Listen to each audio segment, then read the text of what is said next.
In today's video, I'm going to teach you how to create a new table in Airtable.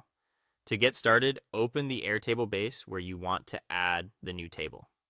A base is the main workspace that holds your tables. So before creating anything new, make sure you're in the correct one. This is especially helpful if you manage multiple projects or databases, because adding a table to the wrong base can create confusion later. Once you're inside the right base, look near the top area of the screen for the table tabs. These tabs represent the tables that already exist in your base, and they're also where you'll go to add another one.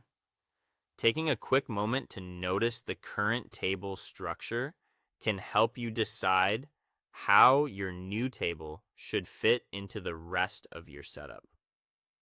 Next, click the plus button or choose the add table option if that's what appears in your version of Airtable.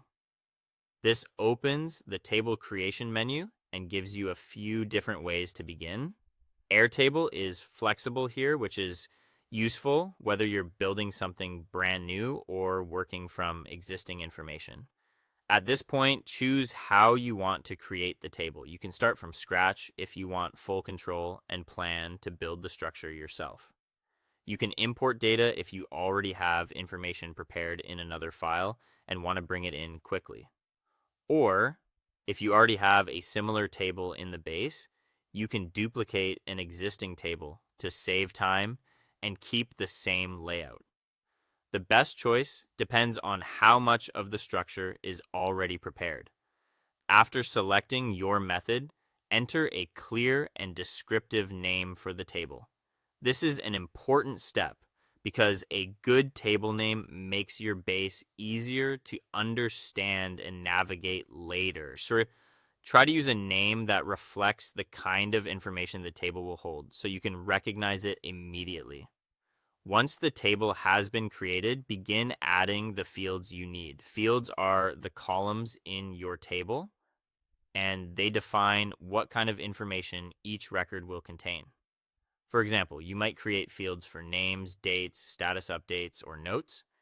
It's a good idea to think through your structure before entering too much data, since well-organized fields make everything easier to sort, filter, and manage.